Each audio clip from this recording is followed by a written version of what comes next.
students the opportunities to take such as excursion studies,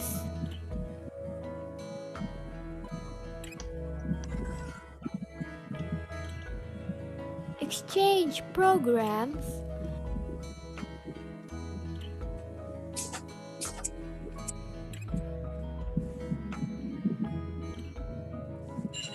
short course programs, international internships,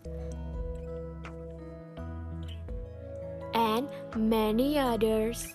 Our department will warmly welcome foreign students to experience these international exposure opportunities. To support those activities, Business Management ITS have several international partners.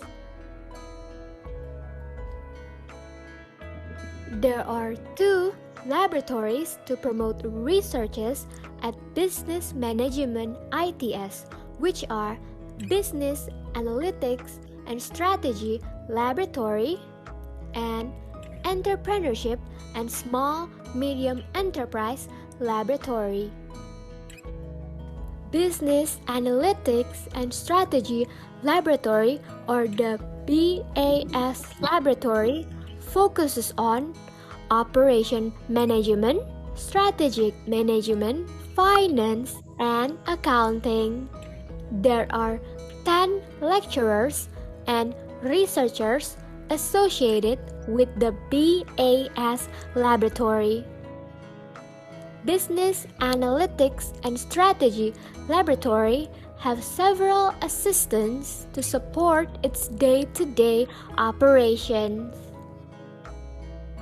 Entrepreneurship and Small Medium Enterprise Laboratory, or the ESME Laboratory, focuses on marketing, entrepreneurship, human resource management, performance measurement, and data envelope analysis.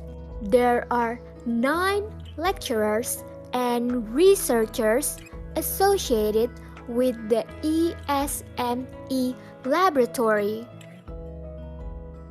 The Entrepreneurship and Small Medium Enterprise Laboratory, also supported by several assistants to carry out the laboratory programs. Our department have more than 500 alumni.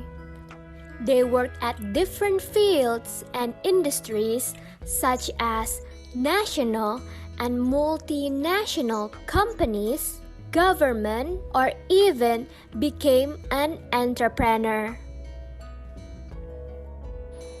Let's join Business Management ITS and be the future business leader.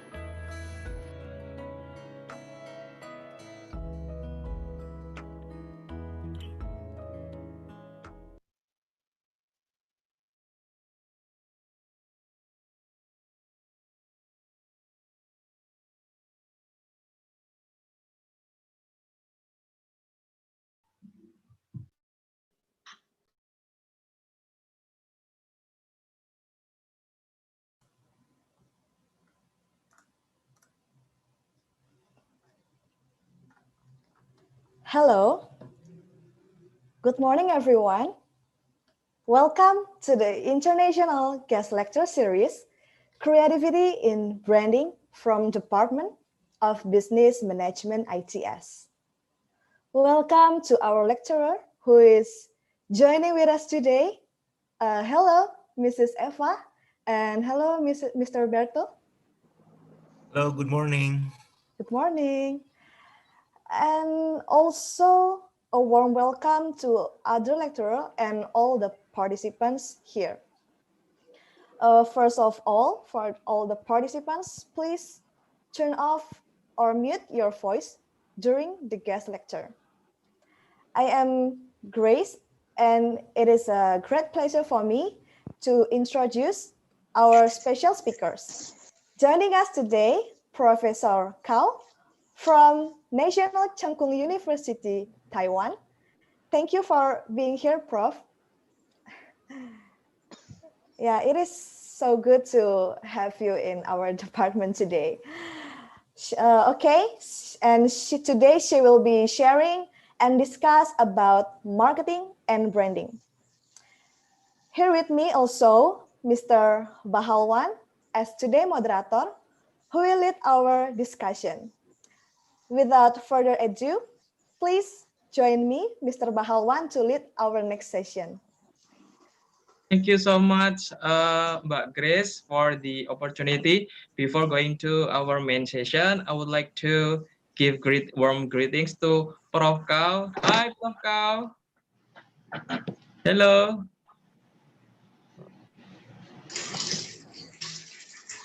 Okay, Prof. Kao, you haven't turned on your video camera.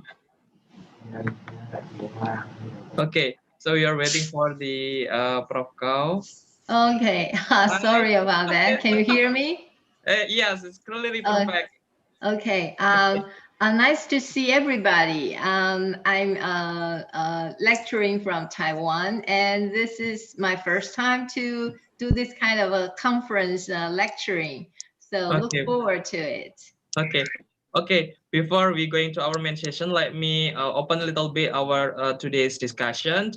Assalamualaikum warahmatullahi wabarakatuh. Hi everybody. Ciao An, Prof. Kao. Welcome to you all in our international guest lecture series 2020 held by Business Management Department. We are more than just delightful to welcoming to you all in very special lecture series, which is collaborating with international lecturers coming from all around the globe, talks about these special topics related to business management, and attended by more than 300 students, Prof, from business management of ITS and another universities such as University of Negeri Surabaya and the rest of the campus from the local and also international university and the alumni of the NCKU. So that's very wide perspective. And today is very special because it's opening of the international guest lecture series from NCKU. So this is the first time to open up for the series up to the we have 12 agenda. So that is the first time, 26th of October. And before going to that, I would like to give some sum up about what we are working on in business management, Prof. So everybody can see your screen. Okay. Yes, Got it. can. So our international undergraduates program is actually our program new just launched this year. So provide the opportunity for the student to get international exposure. So the activities intend to the student excursions, internship in multinational company, double degree, and joint degree. And also today's lecture is one a part of our program to uplift the program of in our department. So for major that we are focused on in management business, we are operation management and also marketing, accounting, and human resource management. So that's why today we have very special guest lecture series, international lecture series from NCKU that focus on marketing management and yeah. And also we have a double degree in NCK in business management. So for those who haven't know that we are cooperating with other international universities and there. So that's why we have a bunch of university partner. So that's why we have National Cheng University. So that I greatly invite Prof. Kao in our session today. And not only this session, like I mentioned before, we have very long series. We have special international guest lecture series from United Kingdom and also from University of Malaysia Perlis and from Five University, Belgium, and so on and so on. So for those who haven't registered yourself, please kindly check it out our registration. And today lecture is gonna be creativity and branding. So For those who are interested into branding and marketing, just take a look what Prof. Kao is going to talk today. All right. Uh,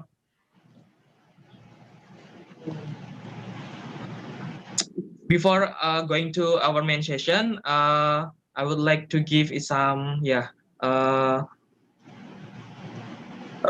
role of conduct for those who want to ask the questions in English. So our session will be fully conducted in English. So for those who want to raise, please kindly see the code of conduct. First, make sure your ID screen clearly state by putting your own name and your institution. And second, kindly turn off your microphone into mute mode or switch off your microphone to avoid having distraction during the speaker session. And the third, place yourself in the best position during the program. In addition to that, turn on your video camera during the session so we can see your faces and your expression during the program. And make sure that you have stable internet connection. Kindly use earphone or headset in order to keep the sound clear. And lastly, during the Q and answer portion, please use raise hand feature or comment under Zoom chat. So that's the role of conduct. Okay. Once more, just let you know that our lecture today will be live from Zoom and can be accessed in streaming throughout the YouTube channel of Business Management. Now, we are moving forward with our main agenda that related to our core competence in Business Management Department, relevant with marketing, with the title of Creativity in Branding. Chào An, Chong Ini, Prof. Kao, Ni hao, Lao Sư, Hao Chào Vu Chen. Hello. Good to see you Without any again. further, okay, without any further, I would like to invite Prof. Kao to deliver the class. Time is yours. Okay. So I like to share. Let me Okay. first share my screen. You got it, Prof? Got it? Can you see my screen?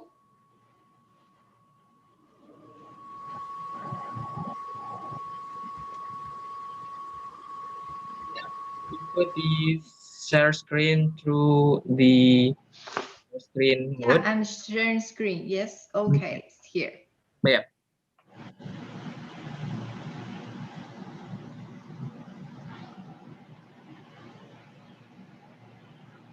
Got it. Perfect. Can everybody see it? Yeah. Does Okay. anybody can see? Yes, we can. Okay. So today I'm going to talking about marketing and branding, but I kind of wanted to, because I look at the university's background and your business management is actually within the faculty of design and related field. So I bring creativity as the focus in marketing and branding activity. So before I lecture, I like to know, I think all of you have heard about brand and marketing, the concept, but I want to know whether, how do you think about the two concepts relationship? So I have a question for you. Marketing and branding, what are the relationship between the two? I have three choices, and please, the student, you can choose whether you think both of them are equal or similar to each other, or marketing is superset of branding. In other words, marketing is bigger and branding is just part of it. Or C, marketing is a subset of branding, which is branding is bigger, marketing is smaller, so that included in it. I just simplified the three choices for you. And of course, there are other possibilities, but today the three choices will be will be sufficient for today's lecture. And I would like to know, before I talking about the concept of branding, what's your perception? and also later on, I will let you know what is the current, the so-called academic current perspective about branding and marketing. So everybody can see your screen right now. We have polls questions. So for those who want to participate to our questions, please vote your answer. So in your screen, before now is we have a screen the poll questions. What's the relationship between marketing and branding, like a professor mentioning before? Okay, so we have 92 out of 191. So please, the rest of the student kindly participate into our polls. Okay. But before that, I would like to greet welcome to our head department, Bu Eva. Halo, Ibu Eva.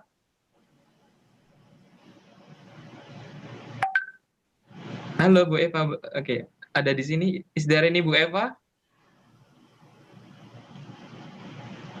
Halo, Rian. Hi, Ibu. You want to give something to Prof. Kau? Greetings from MBA department. Yeah, short greeting from me. Hello, Professor Kang. Hi, nice to meet you. Yeah, it's our honor to have you here. It's my pleasure to join this lecture. Yeah, likewise. Thank you for participating in our lecture. Well, actually, I just quickly like to let you know that our partnership with NCKU was quite new. It started from last year when I met Dr. Cheng, the international, Bahawan. Yes, Dr. yeah, Cheng. yeah. He was in charge in international partnership somehow. Yes. And then we had quite an interesting discussion here in ITS in our university. But then, today, this early year, I tried to contact him again, and I finally knew that he was already stepped down. And Dr. Chow is replacing him. So, yeah, I'm looking forward to have like further discussion with NCKU, because we had two young lecturers graduated from NCKU, Bahawan and Nabila. Yes. Yeah, who just joined last month. So she was quite new joining our team. Yes. And Bahawan is also applying for the NCKU. So I think we have quite a lot of things to collaborate in. Yes, NCKU has initiated right now on campus. There are also lots of new programs going on, and the purpose is to strengthen more interchange, more sharing, and more possibility of new development with the universities from Indonesia and also from other Southeast Asia universities. Yeah, it's our pleasure to cooperate with your school. Your school has a very strong foundation in the technology and also in the advanced, the future digital technology, and not just the technology, but also you included all other management perspective and all other human side of the innovation, and which has a great future. Okay. Yeah, we do hope to have another discussion in near future. Yes. Thank you. I give the microphone back to you, Bahawan. I don't want to disturb any longer. Thank you.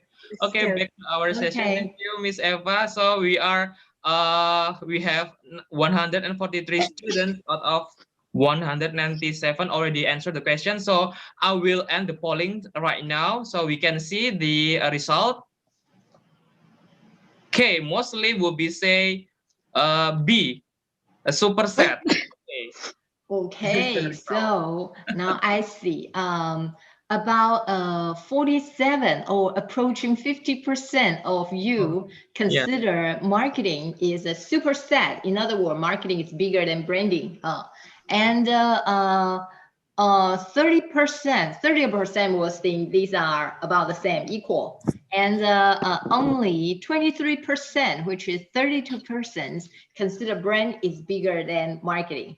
Okay, so we keep this for now. And I will, next, I like to share with you an article.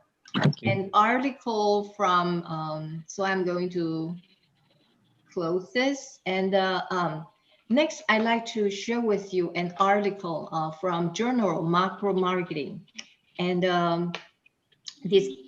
after this paper, this paper gives us a historical perspective to look at the marketing and the branding. So it's from marketing ideology to branding ideology. And then we look at this historical development.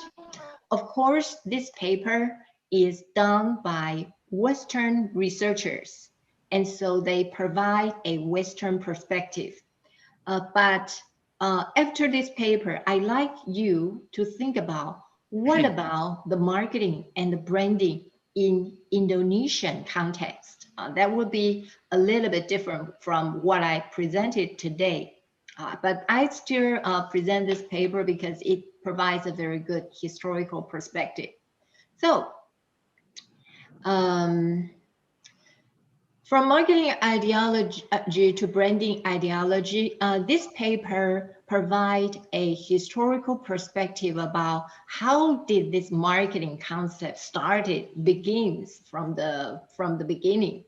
And they separate the marketing ideology into several eras.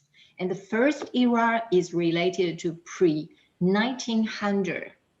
And can anybody, can I ask just quickly, anybody, can you guess why they use 1900 as the cutting point for this period? Why they say pre-1900? Anybody want to try?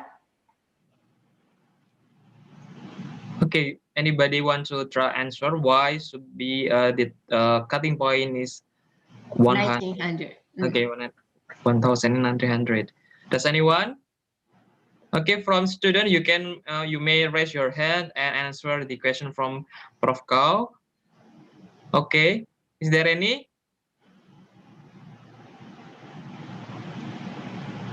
Oh, okay, somebody else. Ali Sultan say that is that related to industrial revolution, Prof. Kao? Yes, exactly. Industrial revolution. During that time, that took place in Europe, of course, the first beginning. And so it also triggered some of the trading, global trading, international trading.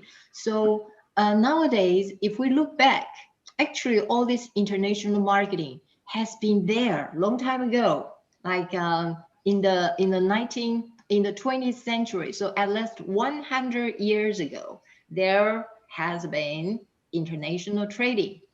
And I add this case of the Dutch East India Company, VOC. The headquarters of this Dutch East India Company, of course, you all know, is in Indonesia, Batavia. During that time, it's Batavia, but it's the current time, Jakarta. And this is a great branding. And if you think about it, it's actually, there is branding already. And the brand is VOC. So they put all the VOC logo on the product that they sell. And you can see from the slide, it's a global, it's coming from this Europe, and it's selling through Africa, and also, okay, let me try to use some of this. Can you see? I'm pointing to it. Oh, okay. Sorry about the technology things. Pointing. So you see, the original is from the Europe, and they're selling through Africa, and then turn all the way, selling all the way, and I'm going to in this graph all the way to India, Indonesia, Batavia area. And then not just that, they bring it, sell it to Taiwan, and shipping some of the product, and also acquiring some of the raw material from Taiwan. During that time, there was the sugar cane or some deer fur, some animals fur, because during that time hunting was the job for the Aboriginal residents in Taiwan. And then they also sell to Japan to acquire some other raw material, and also during that time Japan just arising, so they have lots of industrialized product as well. And they of course went to China to bought China's plenty of product and raw material, and then all the way back to, and I'm going to this new small map, go back to Netherlands, and particularly during that time, the European consumer, there are consumer in Europe. European consumer, they love Chinese porcelain. So they, and particularly this kind of pattern is white with blue pattern. And this is the city, Delftwell.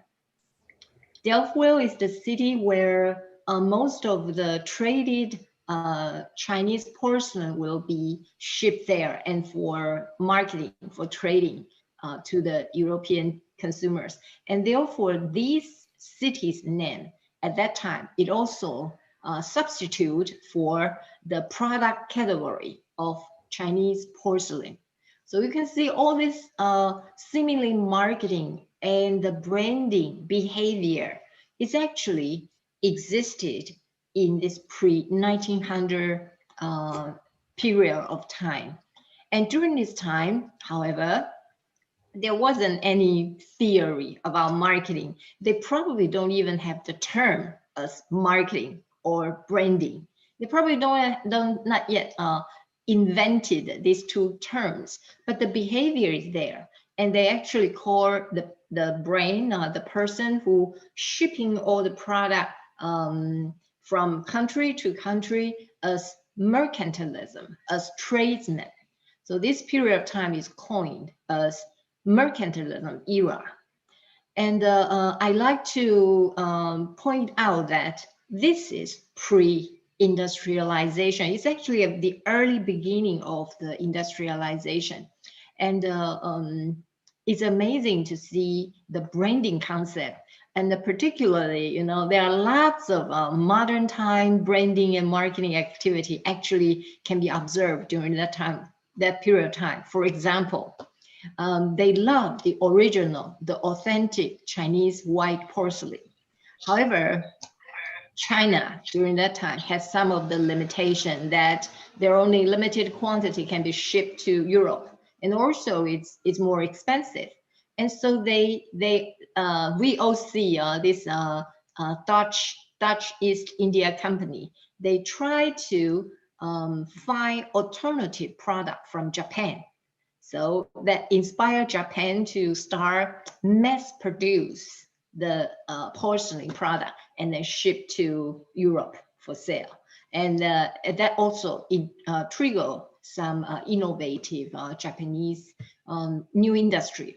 So this industrialization, this shipping has been there, but it is existed in a very preliminary form.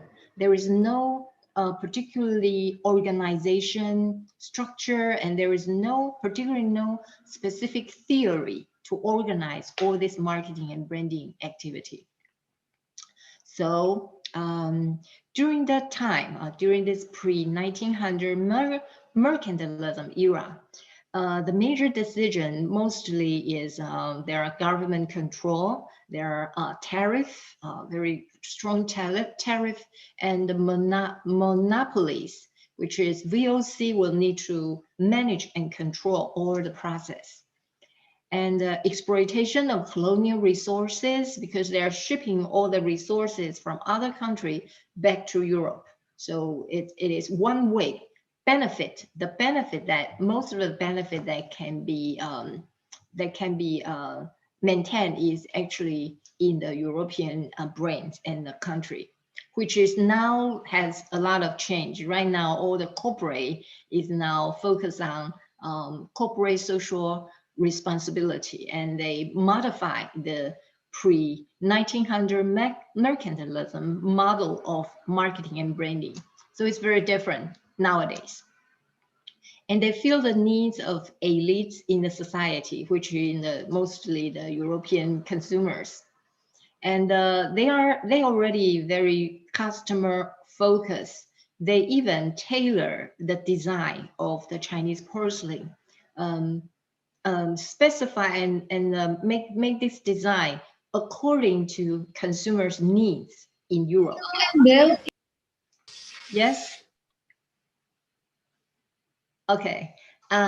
So the design factor already existed there. And so until today, later on, you will see the design is going even more fantastic. And then religion, ethics, and treaties, agreements guided the behaviors in the transaction. This point, this last point implies that during that time, the brain, VOC, they already started to think about the corporate social responsibility as well, although they didn't really know how to do it. And also there were lots of problems. So they caused some other problem. They couldn't solve most of the problem, but they already started to think about that. So they have some religious groups sail together with the VOC mercantilisms, these tradesmen and to other countries, and they are promoting this religious concept. And it's very similar to nowadays. The corporates, most of the brands, they not only sell the product, but also consider this corporate social responsibility as well. Of course, the modern time brands can have more resources and more knowledge to do it properly. And the second era, if we look at this marketing history, after the mercantilism era, we move into the 1900 to 1945. And I think, as you know, 1945 is World War II. So starting from industrialization, when it started to grow, until 1945, this 50 years, about 45 to 50 years, there were 2 world wars. So you see all those economic activity when it's very active, when it's marketing and all this commercial activity, innovation, accompanied with conflicts, And but let's first look at this era, ideology 19 to 1945. This era is called production and distribution era, and the merchandising era. There are lots of new innovation, and you can see in this picture, this is a car manufacturing process, and you can imagine during this 1900, this early 20th centuries, the most important drive of economic growth technology is car, and also there are railway.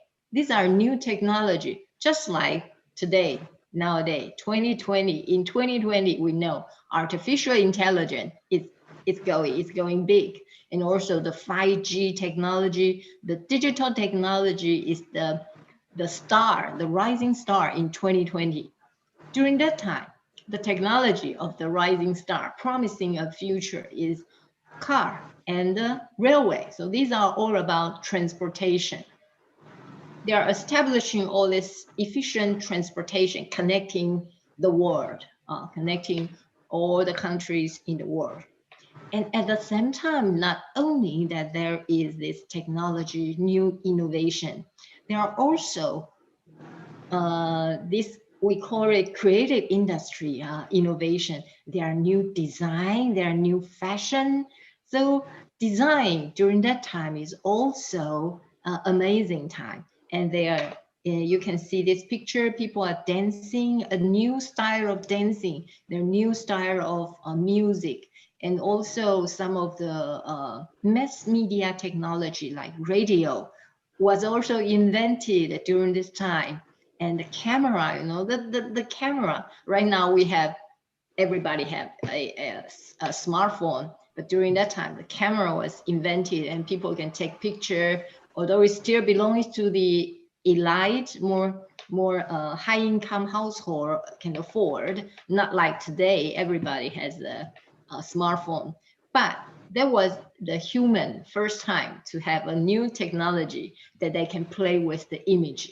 They can play, in addition to this transportation technology, there are more new technology for enjoying the design and enjoy the life. And however, accompanied with all these new innovation, there is also social conflicts. And then you can see this, lots of workers working in the factory, and they just do routine job, the same job, and also work more than 8 hours a day. So nowadays we have each country has its regulation about how many hours that a person can work.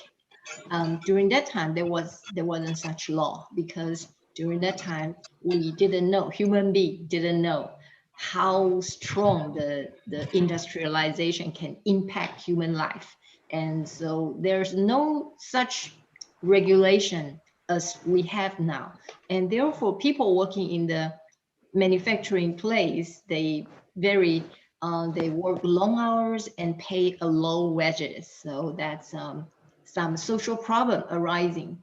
And also pollution. This is England during that time. In the Europe, you can imagine all the pollution was very grained compared with today's scale. The pollution to the overall environment, particularly they rely on coal.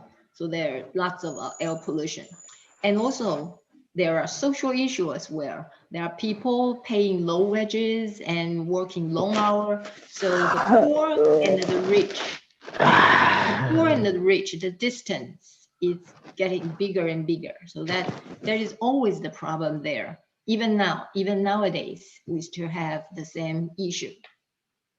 So during this era, it was something new going on in marketing, in innovation, in design. But at the same time, we also see emerging issues from equality, from economic equality, from environmental pollution, and from human rights. And it's very, very similar to what we encounter nowadays. And but different from today, during that time, the major decision during this era include new product design, fashion, car, furniture, and you name it. It was a blossom of all the innovative design and the product. And the new art form, there are movie, dance, music, new style, and you can imagine the movie, the first time human being was able to see movie.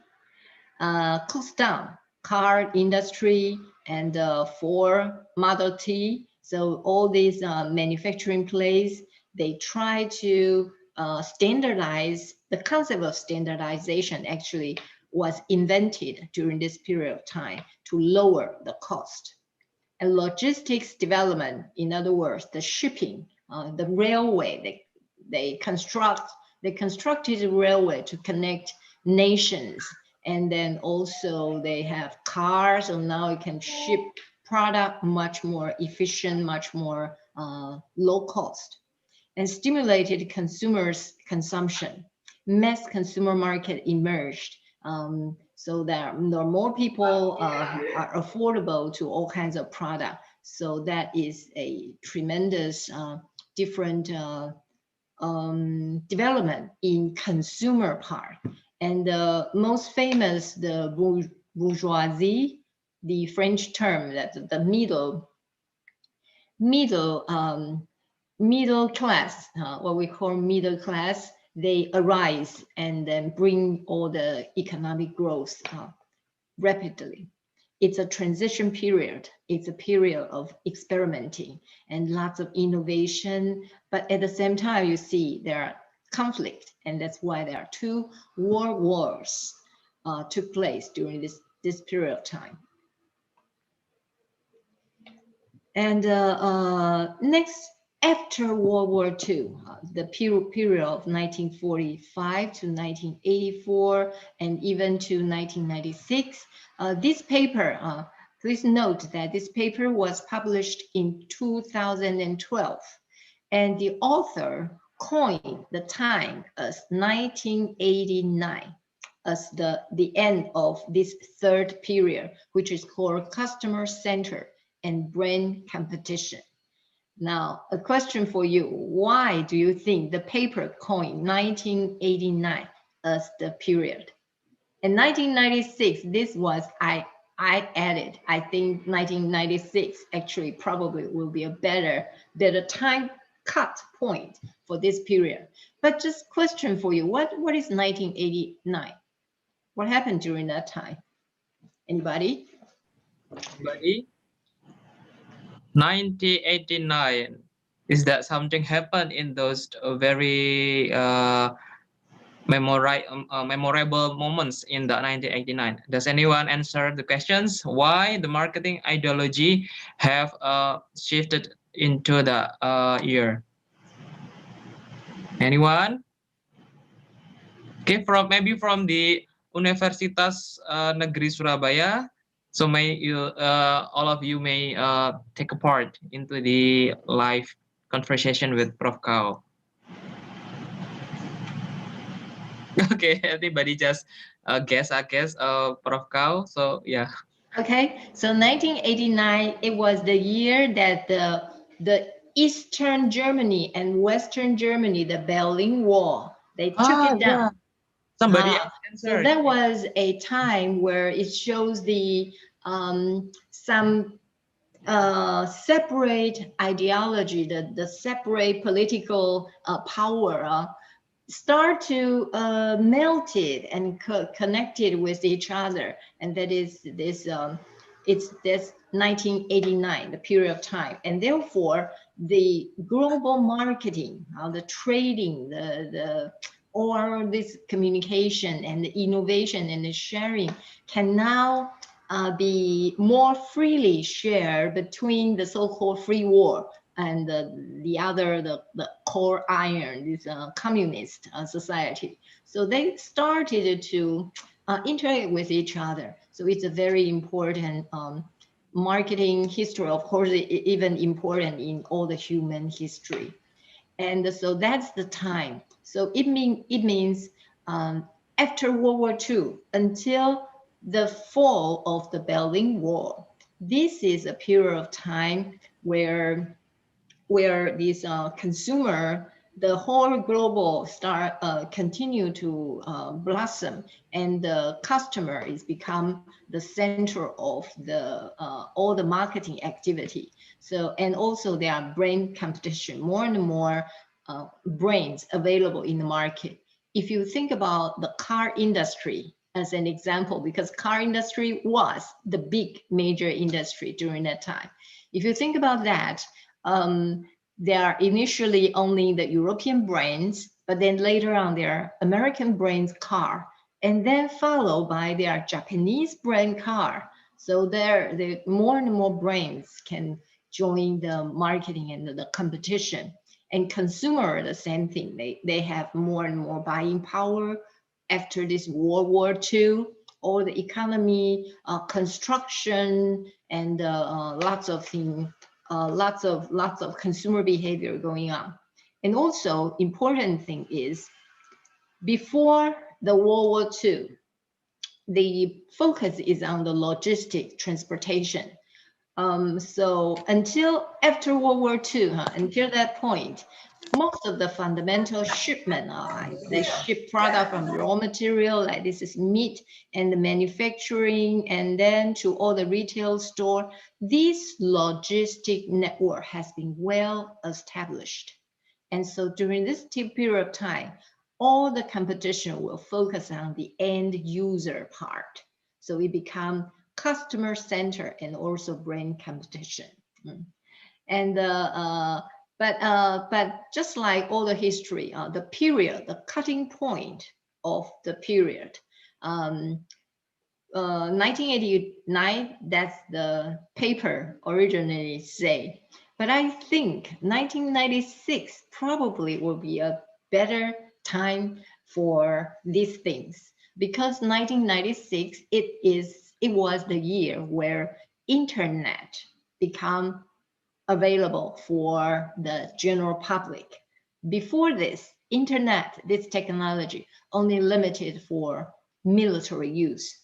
The Civil War, the civil everyday life, people's life will not be able to access this technology. But after we can access this technology, internet, it just changed a lot. So I personally think the World War, this period should be, this customer center and brand competition should start from 1945 until 1996. We can look at the technologies, even connecting the people in a global scale. And so it's ended. So the focus is on the consumer side. And I provide one cases about the brand, how the brand take this opportunity and grow in this consumer-oriented and brand competition period of time.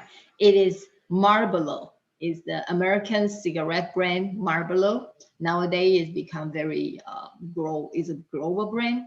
But if you look at that, just right after World War II, the major tobacco company and famous one, the market leader actually were the brands from Europe. And American Marlboro brand during that time, it was like a low quality, nobody knew brand. And so they wanted to establish their brands, establish their position in the global market. So they come up with advertising. They use advertising to promote it, but they have to fight with the major market leader who has been there and it control most of the resources. And you can see the Marlboro initially encounter with the European dominant brand. They pursue a niche strategy. They actually initially focused to female target group. Instead, to compete with European, they occupy most of a male segments. So most of the male segments taken by European brand. So American will looking for a smaller market, which is neglected by most of the European brands, and they target to the female segment. But this one wasn't that successful. The target to the female wasn't that successful. And so they changed their strategy. And this turn from targeting to female to targeting to cowboy image, they finally found one cultural innovation source, which is the American culture of cowboy culture. And they that's the first time they use cowboy image to associate it with Marlboro. And that is it's a branding innovation, branding strategy innovation is bring cowboy culture with the brand.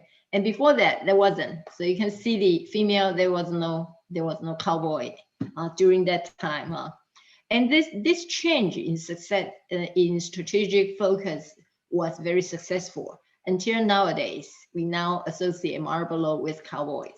But until now, 2020, the cowboy image again is a little bit tarnished. it's kind of there wasn't any, there are not many real cowboy left in United States.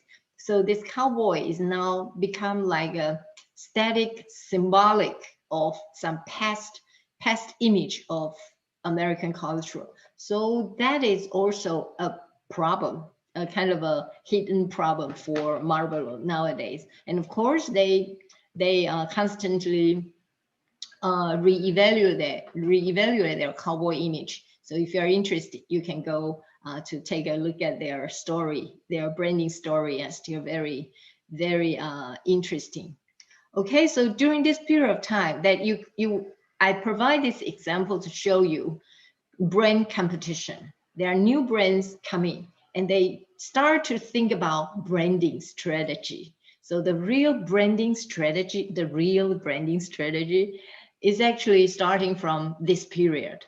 And together, when they're talking about branding, there is another industry help the branding competition a lot, and which is advertising.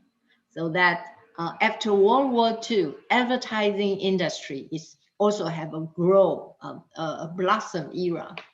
And we all know now, in 2020, advertising agency, now they suffer from this internet individualized message. The YouTube, this social media is now fragmented. Advertising message is they plan the message and then broadcast it to TV or radio. But this kind of communication technology is now right now 2020s. It won't work that well. So you see, things change, continue to change. Okay, so let's see. So this period, customer center and brand competition. Important decision in marketing is advertising. And actually, because of advertising, this is now branding concept is now more important. So now the beginning, the question, I see like 47 of you consider marketing is bigger than branding. I think it's because of this, because advertising is the first time when people doing advertising, they're talking about branding. And so historically, branding will associate with advertising and to be considered is part of marketing. So that's why marketing is a superset of branding. 47% of you choose that. Okay, so let's continue. Look at this. All right, so during this time, customer segmentation, brand as a person, these are all the concepts that emerged during this period of time. And there are disintermediation started to take place. In other words, they start to see, oh, we don't need that much distributor in the middle, and we can shorten the distribution channel. So there are this mega category killer. That's what they call category killer. This concept of channel emerged during this period of time, and those category killers refers to like Costco, the large supermarket store, superstore. They sell only several categories of specific products and worldwide. So there are large scale disintermediation in taking place in the distribution channel. And these two are the showing the importance of advertisement. This is David Ogilvy. The public is more interested in the personality than in corporations. That's where the brand personalities become something that advertisers can create it for the brand and to impress the consumer. And then as time moves on, marketing ideology, after this Berlin Wall failed, or I would say actually after we have the internet and the global, no matter what, these two time period imply there are more global cooperation, global interchange, global cooperation, and also global competition, even more. Until nowadays, this one 2012 because the paper was published there, but you can easily think about projected into nowadays, current time. There is a phenomena, network conversations and brand ubiquity. So in other words, during this period of time, there is a growth of networking, social media, internet communication is even much easier. And also, very important is the brand ubiquity. Brands are everywhere. There are famous global brands like Starbucks, Facebook, Louis Vuitton, LV, or in Chinese, and all these big brand, and there are smaller brand, which is local brand, local to each country has its own unique brand. So we can see large corporate brand and also smaller local brand with very unique cultural value, all have a position in the branding market, in the market available to consumers, and it's brand ubiquity. And so during this period of time, the major consideration in doing business is dominate brands become lifestyle culture symbols. Nike, Apple, these you can use that to represent your life, and then people love to live that life. Brand communities start to surface, like Apple. Those who use Apple cell phone, they share the same value, and also Nike showing this just do it attitudes, and it just every global young generation would love that just do it attitude. And they develop a brand community. And also consumers negotiate their brand identity. Employee, customers start to co-create. There are many opportunities that service provider and customer, they co-create. And super empowered individuals. Individual has more power because now you can choose the brand, or you can reject the brand. And this intermediation continue. So now we have this global Amazon digital website, and also many of the digital websites now blossoming everywhere in the world.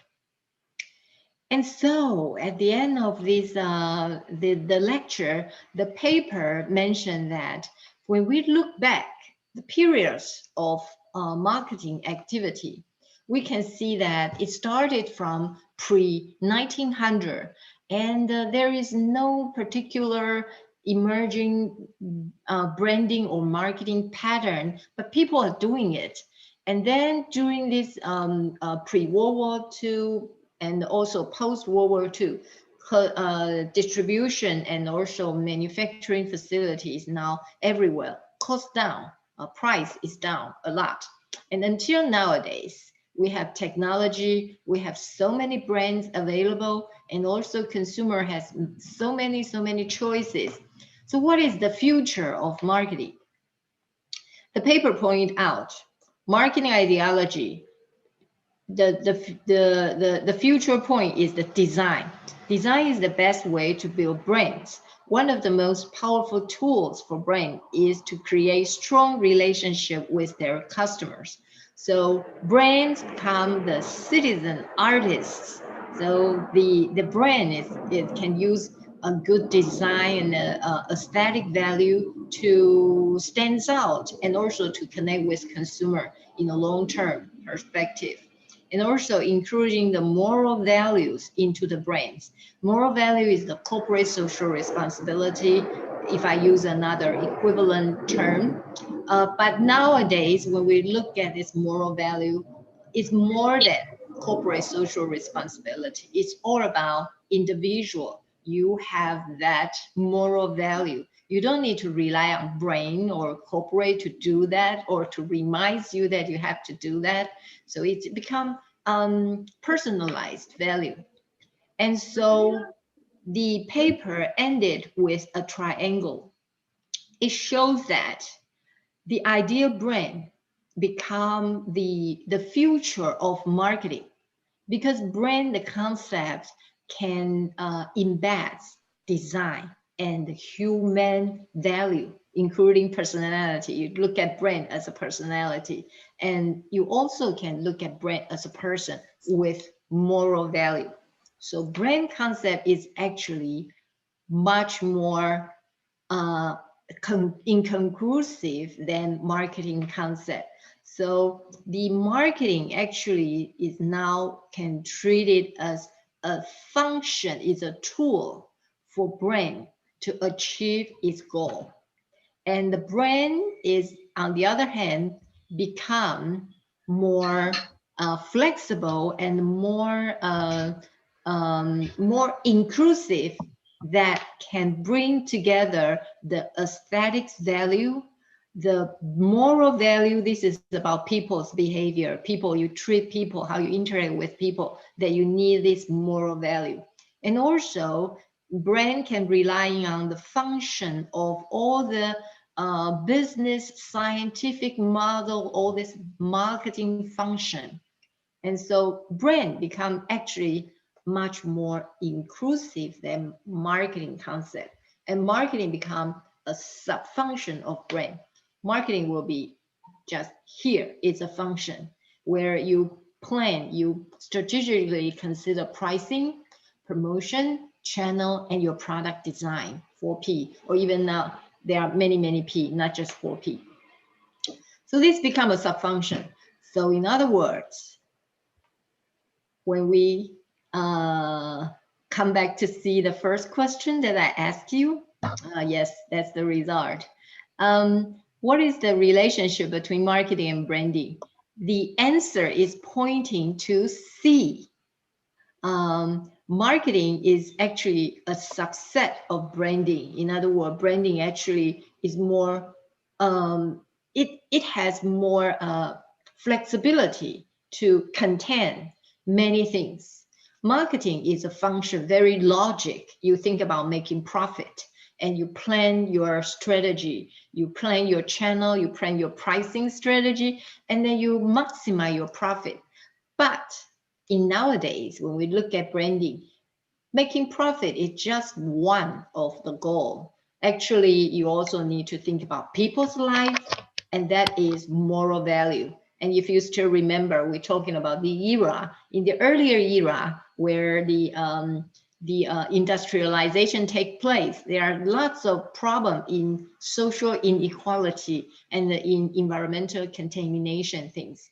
But that we need to consider that as well. So that's why gradually over these years, the academic and also the practitioners, those who are doing this business, they found that marketing, this concept is no longer sufficient to solve all this problem.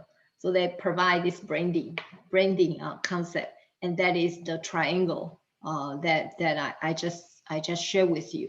The aesthetic, and also there this aesthetic value, the design, the art. I show this art. It's this is where there is the possibility to absorb all the cultural uniqueness in every country, in everywhere, wherever there is a human being life, there is their unique way of expressing their emotion and expressing their aesthetic value. And so that is art, that is aesthetic. And marketing has no place. That marketing is, we can only just say advertising that can do this, but no, actually it's not. Actually it's more than advertising. And brand, the concept of brand has the potential to do that. And so the current time that pointing to the marketing ideology, we are now transformed to branding ideology. And that's why the title, from marketing to branding ideology, it kind of suggests the future of the marketing. We needed to talking about brand. So initially those 32%, 23% of you, 32% who choose is a subset. Marketing is a subset of branding. you are correct in this perspective. Okay, so that's my first hour sharing. Any question about this paper? So far, any questions? 有没有问题吗? For those who have very interesting questions, just put into your comments, our chat comments, or just raise your hand. If not, I will be moving forward to the next session, Prof. You can keep going. Do we take a break or do we continue? I think continue. It's Continue. okay. Okay. Oh yeah. Hello. Is there any? Hello. Okay, Prof. There is questions from Nabila Silmina, our current faculty member from business management. How will the brand and consumer relationship change in the future? Sorry, can you repeat the question again? The questions you can see in the chat, Prof. The question is that how will the brand consumer the relationship between brand and consumer change in the future? Oh, the relationship between brand and consumer. Ah, yeah, wow. This question is not easy to answer. Okay. Brand. Perhaps first we probably will need to think about where is the brand. Is the brand owned by who owns brand? Is the brand owned by the company that run this business, or is the brand owned by the people who buy the brand, or brand owned by the people who love the brand? Sometimes you love the brand but you cannot afford, or you just cannot buy it for whatever reason. So that is most of the critical things there. And the more and more the theory shows us, more and more we understand that actually the people own the brand. The brand is in their mind, so they own the brand. And when the brand do something they don't like, they got mad, consumer. But then at the same time, there is also another trend that is because now brand is everywhere, and some of the consumer will no longer consider the brand has anything to do with them, so they create their own brand. And then we, particularly with the help of the social media, we see now consumer, the one person can become a brand, individualized. So there is this kind of a trend going on. Of course, when we say that the person actually is creating the brand, they become the artist. Oh, my slide is here. Can everybody still see the slide? There is this point which is saying brand has become the citizen artist. This line, brand has become citizen artist. It implies that people own the brand, and not just that, the consumer use the brand to do something, just like an artist use the brand. You use some painting to paint. So the creativity is in each individual's mind. And so that's a more contemporary perception about what is the relationship between consumer and brands. But that's just one possible way. But the philosophy is that you have your brain, your memory, your brain. How should I say? The brain that awareness and the brand preference and your attitude toward the brand actually is in your mind. And because it's in your mind, so you can use it to create. And therefore, brands become citizen artists. Or we can say each consumer who has a brand in their mind or multiple brand in their mind, they become citizen artists. And brand has to respond to that. So brand will need to design some of the branding mechanism that allow consumer to participate to create a brand. Cool. In many ways. Okay. All right. So, okay, you can keep going, Prof, to another slide. Okay. Then the second hour, I like to share with you, continue with this conclusion, or the paper's conclusion, where it shows brand can be a entity, a concept to improve aesthetic and moral value, and marketing is just a function of it. So I like to, based on this concept, this triangle concept, I share with you another paper, which is looking at the retail stores. And you can see the title, Retail Stores as Museum and Art Galleries. So you can see nowadays the retail store is now transforming it. It's not just selling product, it's not just performing a marketing function.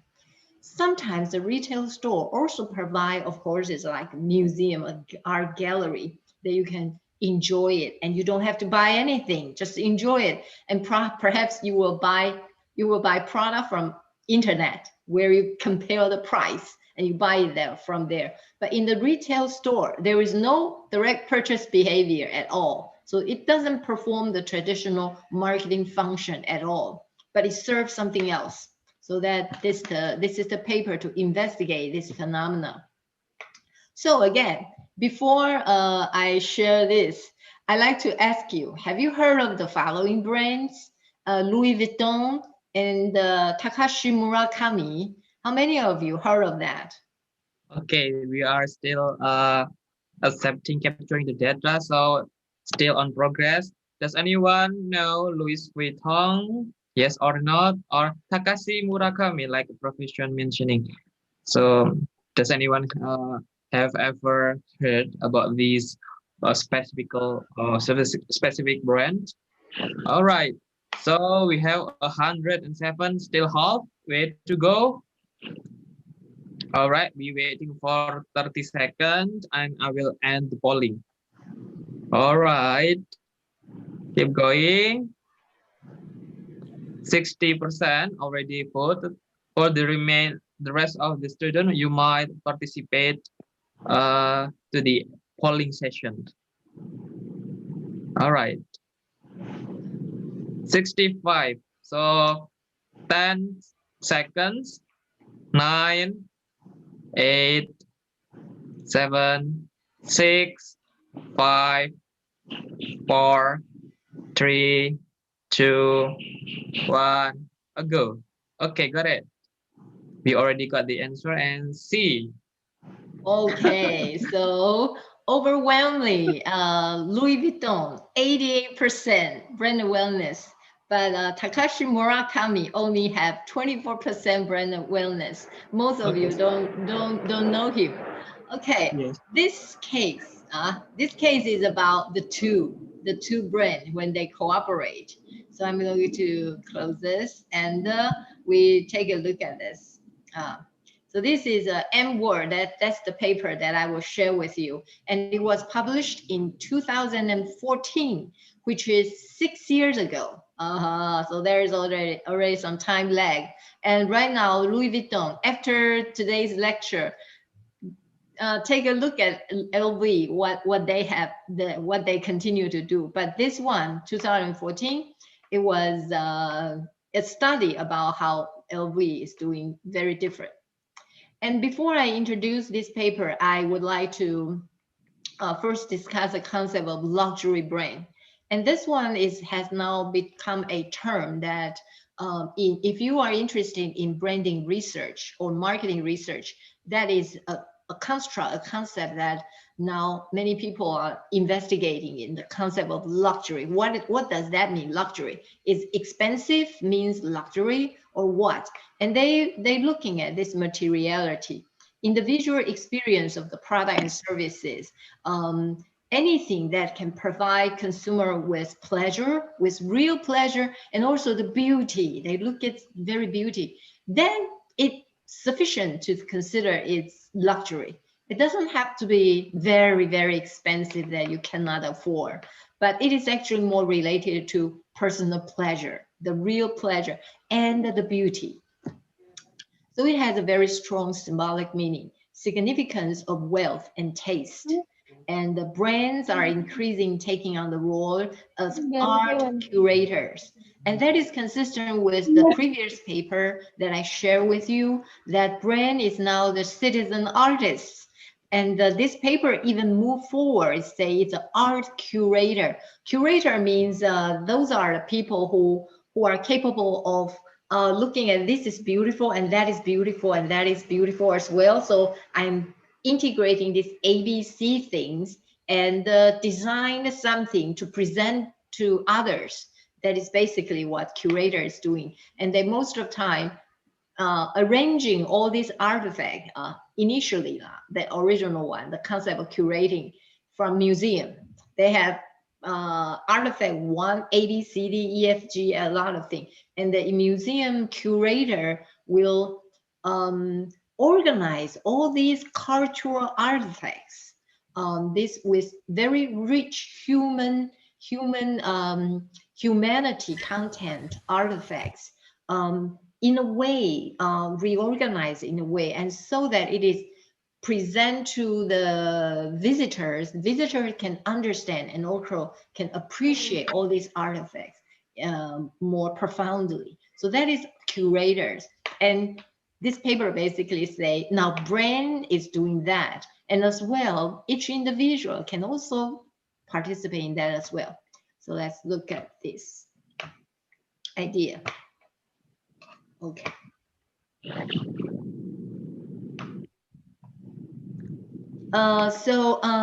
To just let you know more about the two brands.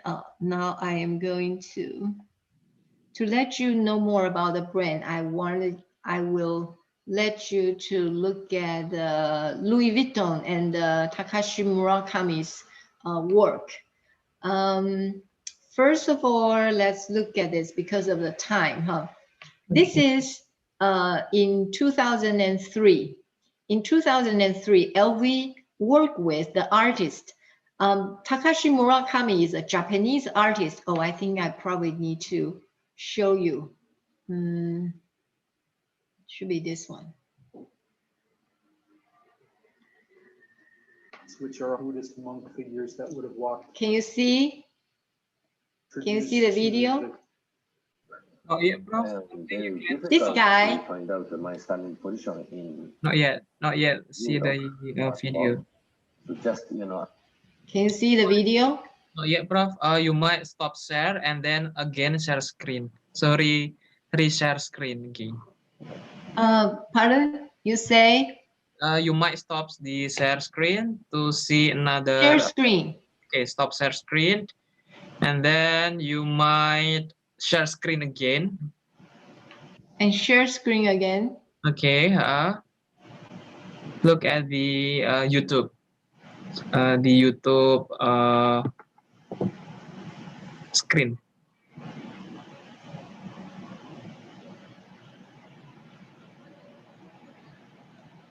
And then share screen again.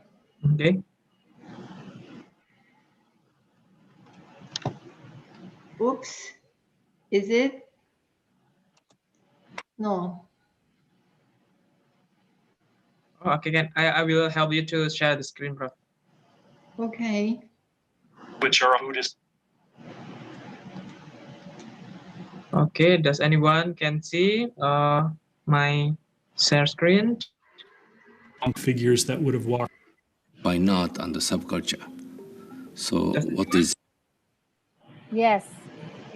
Okay, correct. I will play. The borderline. My reality is this borderline is almost melting. Murakami loves to confound expectations. I think he loves especially to play with the preciousness of the contemporary art world. I'm not thinking about this is a risk because this is my advantage. That's why I can make many collaboration, like with Kanye West. Murakami really was introduced to the kind of giants of Western contemporary art in the late 1980s. I was learning the Western contemporary art system, and I came to New York. I am very difficult to find out my standing position in New York art world. So just, I'm using for the, Orientalism, about using for the manga image. Okay, I'm not because of satisfied. time, I think you That's see why. Murakami and his work is basically some Japanese, very super flat.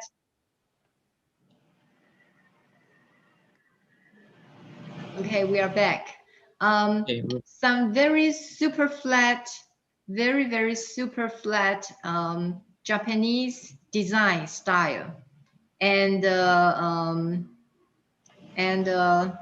So that's Murakami style. And so basically during 2000 and 2015, 2003 to 2015, LV decided to work with this Japanese artist. And so it is a brain work with art and a cooperation of this.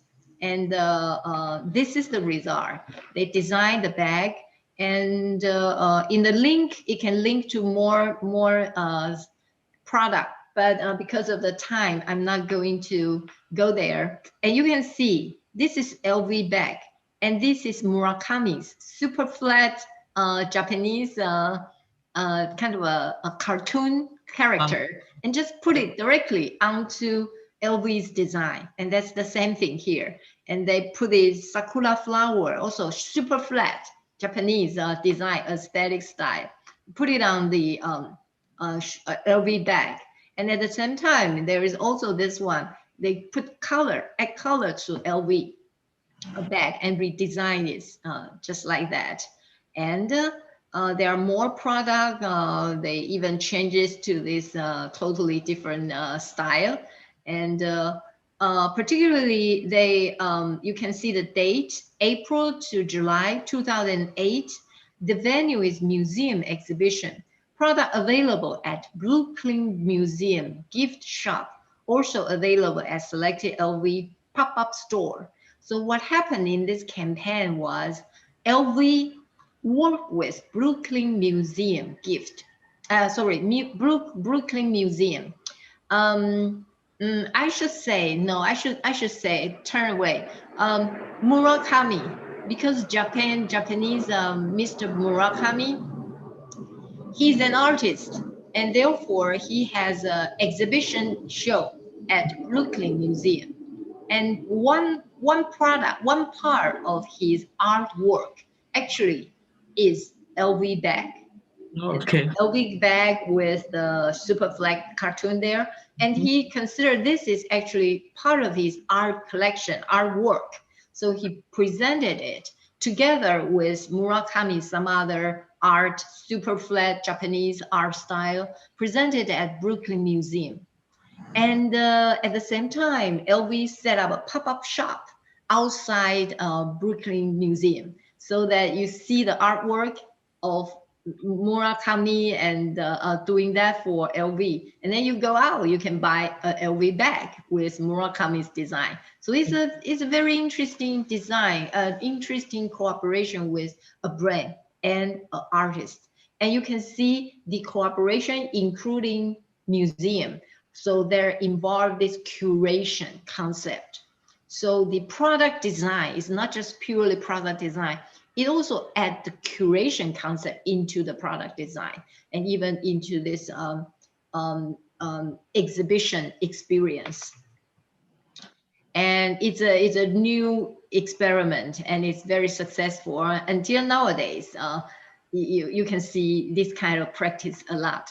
And this is Murakami's his own work. And of course, this one is his own design art.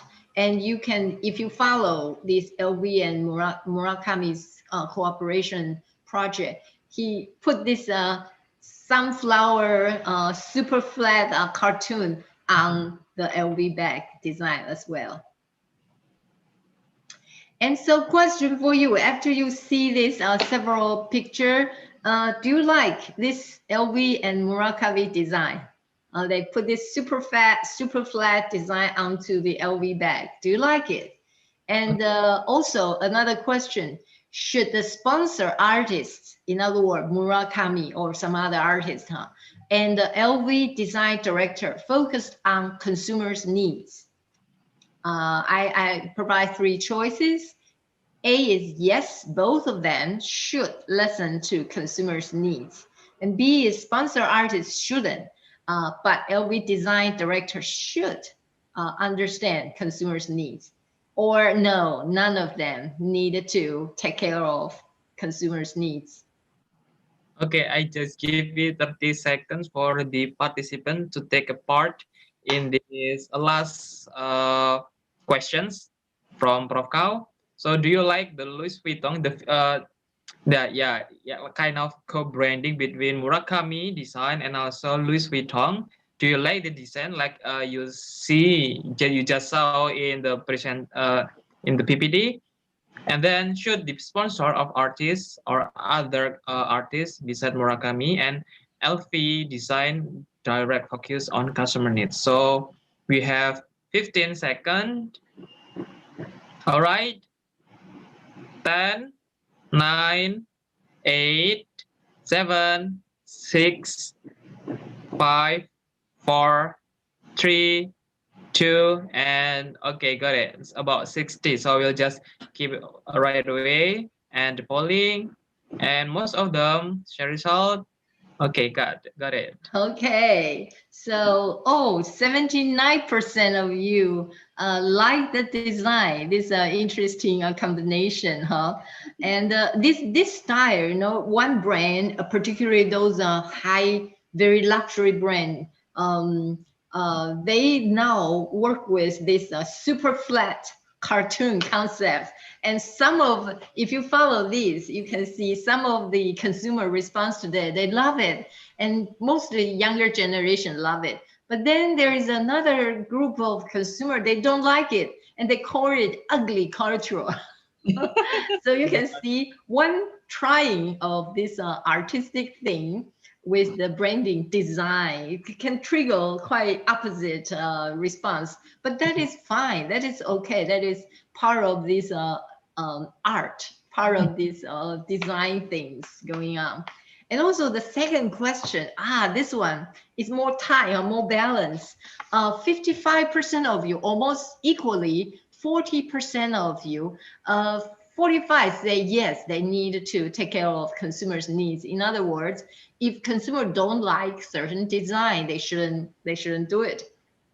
But then 40% of you say sponsor artists don't need to take care of consumer, but the LV designer, director, because they're responsible for the brand selling, still have this profit oriented, so they needed to take care of the consumers' needs. But artists, that's fine. They do their own thing. Artists, they don't care about the consumers.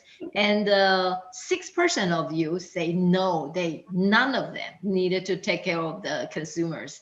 So I don't know for this. I think the answer, your overall, your answer, you have your own opinion, pretty good, and if you ask me, should they listen to the consumers or whatever, I'm more lean to the artists shouldn't and the LV should, but I'm also lean toward no, none of them needed to take care of it. I'm kind of there. These lower two choices there, because I personally I feel we allow for the art to say something more. But if you are a brand designer, you do need to take care of your sales. So if consumer don't like it, you probably still needed to adjust a little bit. So the artists shouldn't, because they are the artists. So we don't limit. We don't give them any limit. So let's look at it. But then I also agree with that. Somebody say yes, both of them need to, because when I see the Murakami's design, some of that I don't get it. I don't get it. Just my personal opinion. Just like everybody looking at art, you have your own opinion, and that's the fun thing. So let's continue to look at this paper. Okay. We have 30 more minutes, so I have to move forward. So the retail space. Okay, let's go back to this context. First of all, we still need to know what exactly LV brand stands for. What is their mission? What is their value? And you can see Louis Vuitton they historically position themselves as the art of traveling. They started from how the luggage design. You're traveling, you have this luggage. So that product is used for traveling, and they position the brand's mission. The spirit of travel from Louis Vuitton is actually the art of traveling.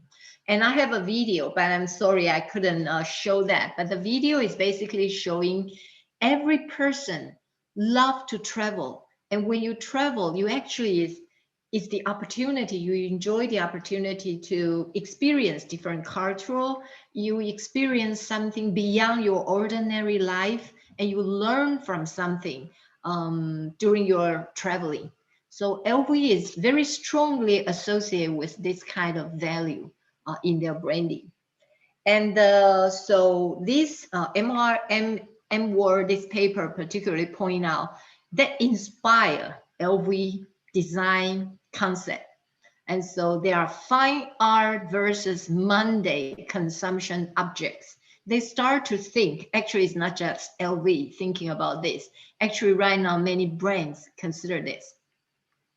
There are some concepts, academic concepts that further worthy of further thinking. First of all, mundane consumption object, which is everyday consumption objects. So when we're talking about marketing, when you buy anything, those are mostly mundane. That are everyday things. It's ordinary things. So we call them this consumption culture, consumption object. And actually, it is equivalent to subcultural. So in other words, you love to eat spicy food, spicy Indonesian food. Those are delicious. And that's everyday consumption. You eat it every day. But it is actually become a subcultural from a global perspective.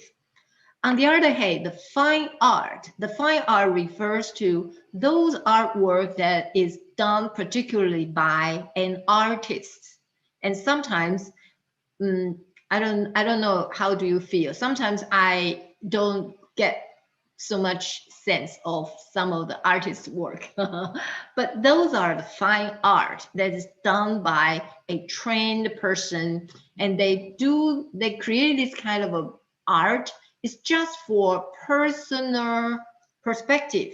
It's just I think the Murakami, for example, is think super flat. That is one kind of a aesthetic presentation, and it is Japanese historical cultural expression, one of the character in Japan's style. So he just thinks super flat is beautiful, and so that's art. And also another perspective to look at the design in branding is production focus versus consumer focus. The artist creation usually is production focus. They care about their own feeling and then just present it. They don't care about how others think about it.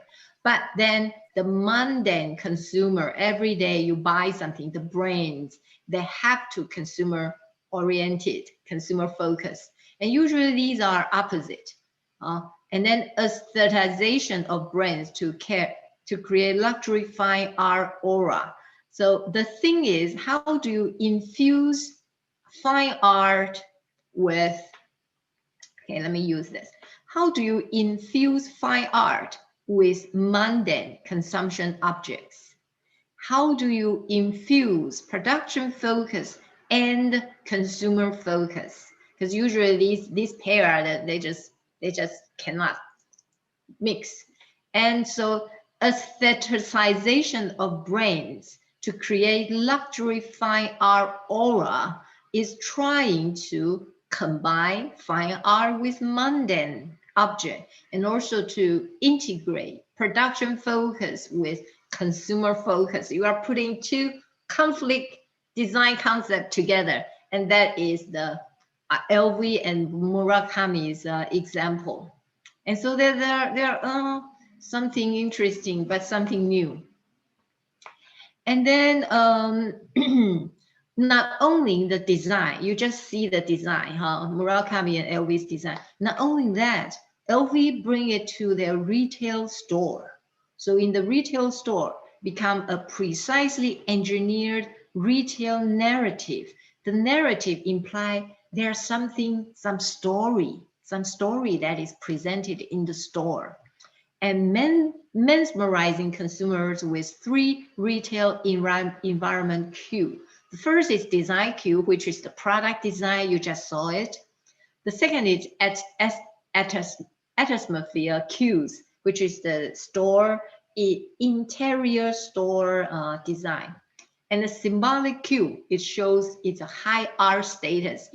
They also include the symbolic presentation in the store. So let's take a look at some of the picture of the store. And of course, this was in 2015 or even earlier, the earlier attempts. And you can see this is a LV store in Hong Kong. And they work with Hong Kong local artists. You can see the art, it implied art is a very individualized, it's a very local aesthetic preference, very dominate. So in Hong Kong, LV work with the artists from Hong Kong. And these are artists' work. And some are just the drawing of the artist, and then they hang it in the store.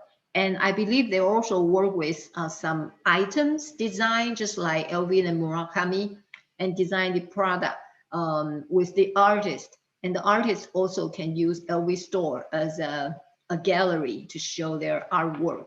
So LV product presented together with the artist work, and it's a fusion of fine art and mundane object. In this context, LV is considered mundane objects because it's just selling this traveling bag and so on. And you can see the whole store exterior design is very Louis Vuitton style. And that's that they bring this aesthetic into a higher level. Oops, sorry.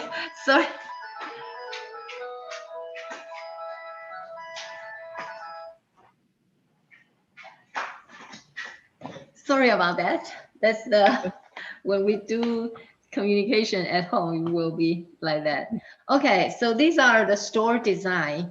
And next, we can see more. This is, again, another cooperation in Hong Kong. And you can see some of the artist's work, again, on the wall and in interior design of the Louis Vuitton shop, together with the artwork together, and it more like an art gallery retail store. And they even use the light, atmospheric design, the stairway, and then it shows very, it brings the whole retail store to another level of the aesthetic value. And so the paper use LV and Murakami's case and to try to figure out what is the new branding, new branding infusing aesthetic value in their design, in their retail design, and it's called the Luxy experiences. And you can see the co-creation of Luxy experiences. The co-creation coming from the brand and the artist. So we are talking about infusing these two co-creation together. And so first is the brand as Luxy Art Foundation to sponsor artists in order to have this brand, which consider as mundane objects, in order for this brand to take in some high-end luxury art aura. So they establish one foundation where they constantly contact with local artists or artists all over the world, and supporting them, supporting the artists to do their own artwork. At the same time, they also looking at the possibility that the brand can co-design, co-work with the artists and to design some product for the brand, or decorating the retail environment. But no matter what, it is a separate foundation. It's a foundation, a new division of the brand to connect with the artist. And then we can see also they looking into this Luxy design, which is the design of the object displayed in the store, sponsor artist versus brand design director. And that is the Murakami's case, LV and Murakami's case. And as I mentioned, should they focus on consumers' needs? And we see the response from you is diversified, and it's still diversified, very controversial. But looks like we provide more flexibility for the artists. They don't need to take care of consumers' needs. And because of they don't take care of consumer needs, they will be able to bring in more different aesthetic design. And that is a very important aspect in art, in branding as well. Okay, and then there is another perspective of the service. No self-service, but curatorial attention and services. So very interesting in the luxury retail store. There is no self-service. Self-service is for those low-cost retail store. In the luxury, they try to give you individualized introduction, but that is not, those service personnel in the store is not to sell you, is not push you to buy anything, but they will sincerely introduce you what is the product, what is the design, what is the quality, and what is the function, and so on and so on. More like an educational introduction instead of want you to buy things, push you to buy things. So it is a very different different service attitude from the conventional profit-oriented service personnel. They will become more curator-oriented service personnel in the store. And it calls for a transformation of brand management, employee management, employee orientation. It's not for profit, but for education more. Okay, and then next slide. Next slide. How come I couldn't change that? Oops. Okay. Sorry, I couldn't use my cursor. You might. What should I do? The cursor is here. I couldn't change it. Back again to the, or you might stop screen and then just receive. Okay, I did it. Sorry. All right, sorry about technology. And then another perspective is the design of lighting in the store. And as we mentioned, the atmosphere of the store is now can be taken to another level that similar to a gallery, similar to a grand, beautiful architecture that you can enjoy. And you don't need to just go there to buy anything. You can just look at it like a piece of art. And the store location and its environment, the architecture of the store, even the store that located at a neighborhood, when the store design its retail atmosphere, it also take into consider the grand environment, the neighborhood. Community environment. So in other words, if we use another term, is localized. So if LV open a store in Hong Kong, it will look like Hong Kong style LV. If it's in Kyoto, Japan, it will be Kyoto style. If it's in Jakarta, it will be Jakarta style. The architecture and all the local beauty aesthetic will be fully presented in the store. So that is the concept of the MR words that is studied using LV as an example. And then there is this interior design of the store, of course, that will become, allow the LV store to become more localized, to fully support the local aesthetic, instead of using a standardized LV store all over the world. So this article, it was published in 2014. So that's 6 years ago, but it's already showing in order to let the brand have incorporate more luxury concept, actually is in order for the brand to absorb more aesthetic and also personal, local expression, the brand needs to change its internal organization structure. Particularly, they needed to have some function of curation. They needed to hire another type of person who has this very strong humanity training and the concept, not just the marketing knowledge. They need to hire some person who is good in appreciating art, and also who is capable of organizing, curating a beautiful presenting of some certain thing. And also pre-station, this one refers to the interior design, the aesthetic value, and even nowadays, not just that, you can incorporate some artificial intelligence, some digital augmented reality, augmented technology in the store. So it can go very high tech.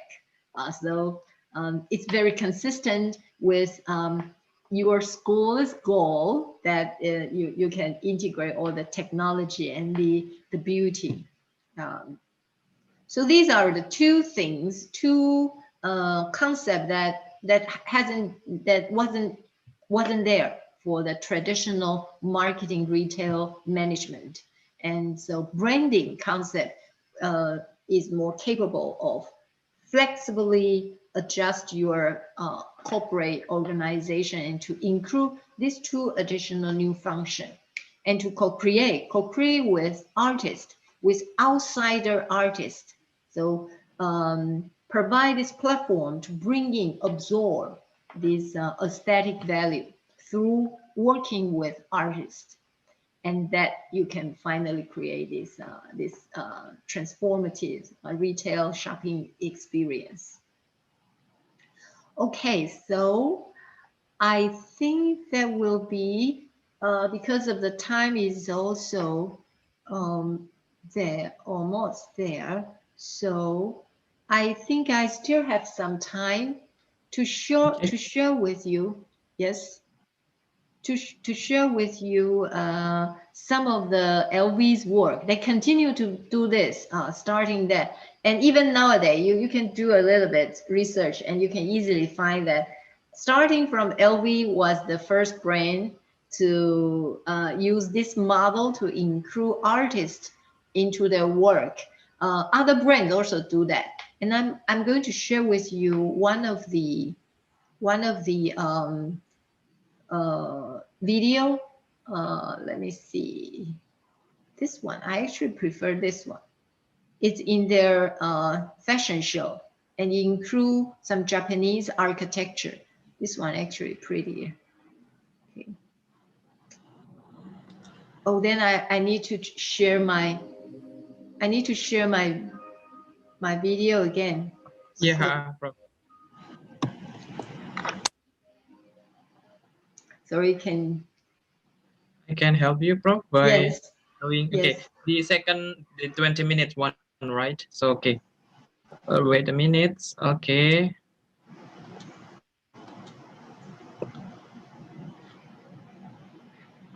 Okay, Prof, you can stop share so I can share my screen. Stop. Okay.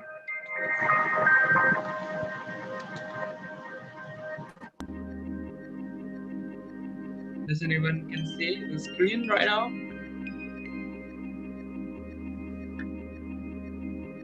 Yes. Okay.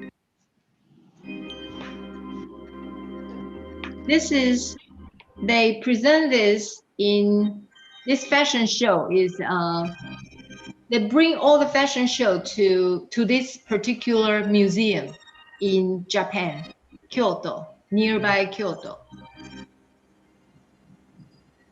Miho Museum near Kyoto. And you can see the whole architecture represent the Japanese aesthetic of calm, harmony with the mountain, the overall mountain environment.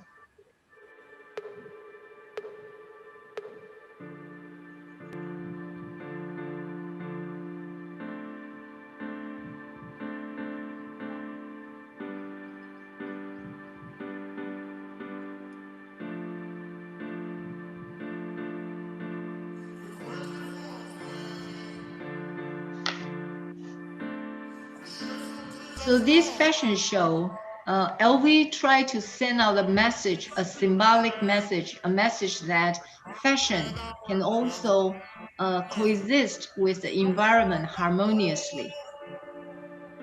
Although there is problem in management right now, the fashion industry is criticized by this fast fashion. Everybody is wasting by a lot of things and wasting these resources, but they the brand is now taking some actions to solve this problem gradually.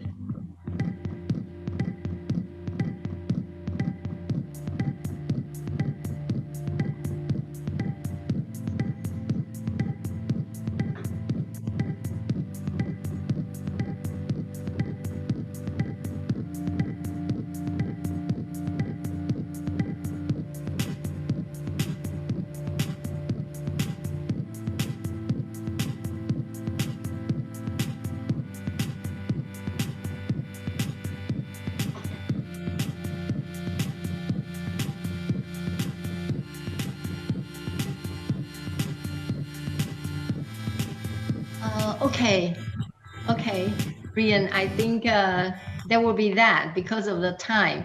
This film is about 20 minutes long, and I think we can stop here. Okay. Okay, and that will be my presentation today. So let me summarize.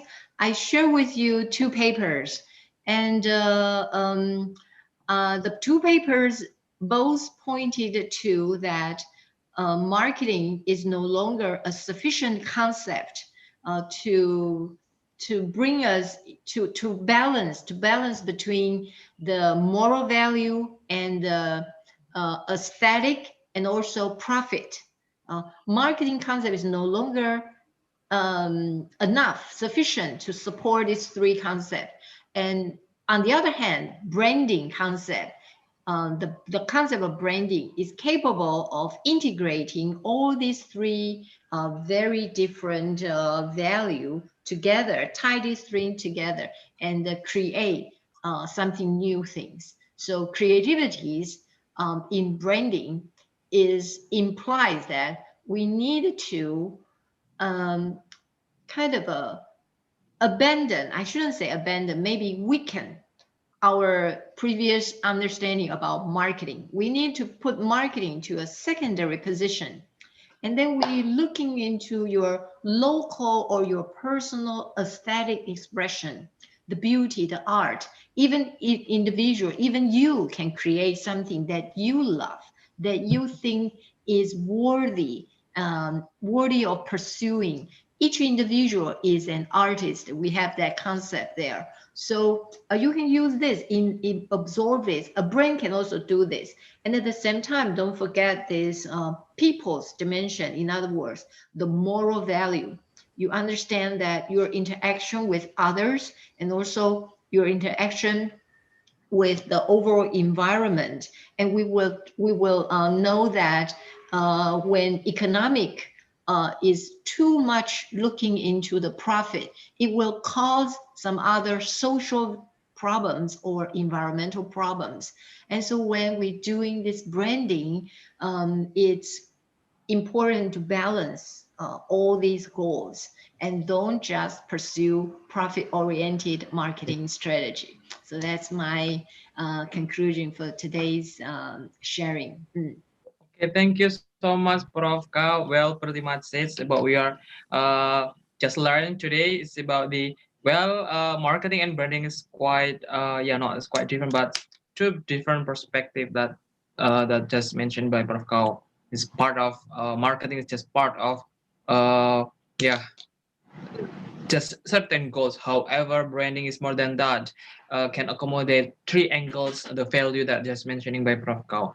Now we have 5 minutes to have a question and answer. For those who were interested into the topics, you may raise your hand and directly ask to the professor. Okay. Because of time limitation, I will give one questions, one section only to one participant. Okay, just anyone before we going to end our session today. Okay, Martin Leonardo Silitonga. Okay, baik. You may turn on your video. Okay, Bapak apa Ibu ini? Okay. Okay, can you hear me though? Can you hear me, ma'am? Yes. Okay. Here's the question. There's a triangle that you mentioned, right? About how you create an idol brand. Now, I get confused with the tools one. Can you explain more on that? Thank you. The third one? I'm sorry. The triangle. The triangle one that create idol brand. Idol brand. Okay, let me go back to that slide. This triangle.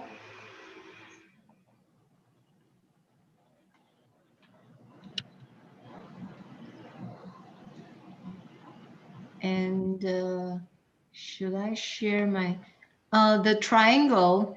The triangle refers to there are the brand ideal brand is in the middle, and it is a model showing how when you're looking at creating an ideal brand. When creating an ideal brand, you balance the three goals at the same time.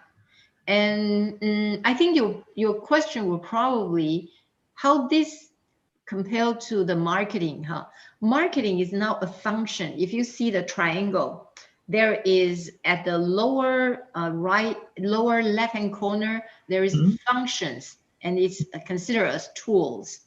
The function refers to the conventional marketing function, which is you design your product, you plan your promotion strategy, your channel, your pricing strategy. So this refers to marketing functions. And each brand, an ideal brand, you still need to keep your marketing function in mind, because making profit, making yourself survive your brand, that is still fundamental. So you need that. But right now, the ideal brand is not just that, it's more than that. So we needed to looking also people's behaviors. People's behavior imply there is moral value. You not only sell the product to your target customers, you also consider other people, who is not your target customer. For example, your employees or your other consumer who are in this industry. For example, if I take LV as an example, LV, their target customer will be those luxury who can afford LV. So their function, the lower corner function, that will be all focused on the luxury segments, their price, their channel, and whatever customer relationship will be target toward their luxury segments. However, an ideal brand, LV, if LV wants to be an ideal brand, they needed to take care of the people side, the behavior side. They have to care for their employees. Their employees is not only the one who directly work for them. You all know that now the brand, global brand, is now global sourcing. So there are some people who live in India, who live in Indonesia. They also manufacture the product for Louis Vuitton. Part of the material coming from all over the world.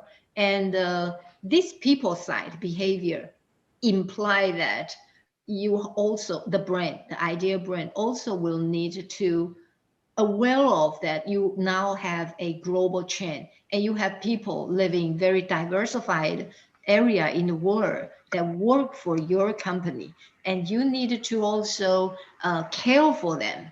So that is calling for that. And also not just that, the people including those who will be affected by your industries, the distributors, or even the general public who is just looking at your brand, and their welfare, and also all these things, directly, indirectly, now needs to be in the brand strategy thinking process.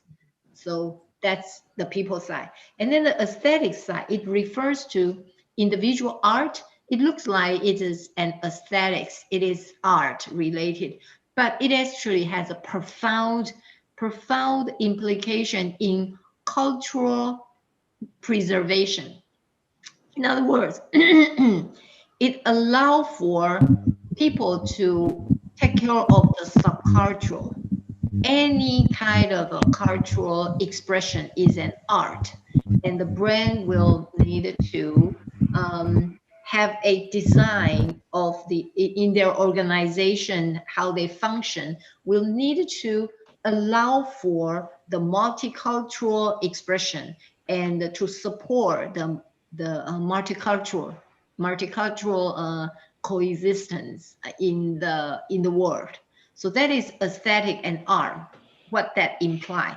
So it looks like, oh, it's art. It's about this creative artist creating something. But no, it's more than that. From a strategic point of view, from a long-term perspective, this aesthetic and art is actually refers to diversity, cultural diversity, preserving the human diversified cultural assets from all over the world. So that's the three things. I hope I answer your question. So you know right now the idea brand is more than just the profit oriented, all those calculation, or those that is there, but that's more, something more. Does that pretty much cover your questions, Martin? Okay. Yeah, well, it did. Okay, thank you so much, Shani, Prof. Kau. So, is there any questions?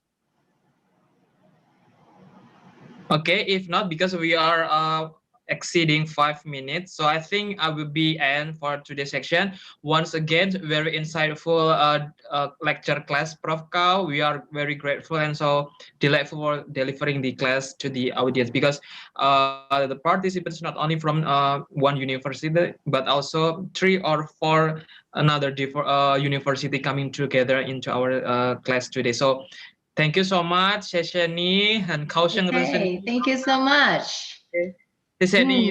Yeah. Okay. My privilege to see all of you from different places. Okay, okay. But before we end to this session, I will back to Chris. Kindly please turn on your camera, guys, before we end session. So we just make some documentation to sum up our class today. All right, so everybody already see the camera. Okay, I will help to screen To capture the screen, we have 9 pages. 1, 2, 3. Keep your smile, best smile. Then we second pages. 1, 2, 3. Got it. Third pages. 1, 2, 3. Okay, and okay. 1, 2 more.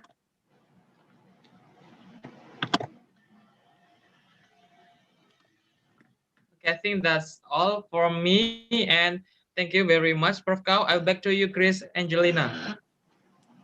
Okay, thank you, Mr. Bahalwan, for today leading session. And again, thank you, Professor Kao, who has provided a very comprehensive and enjoyable presentation about creative in branding. And that was the end of today's session. I hope you, all the participants, found this morning's presentation informative and useful. Also, please be sure to complete your feedback form located at the chat box. Thank you for spending time with us this morning, and I wish you all a pleasant day. Goodbye. Okay. Same to you. Bye-bye, everyone. Bye-bye. Bye-bye. Thank you.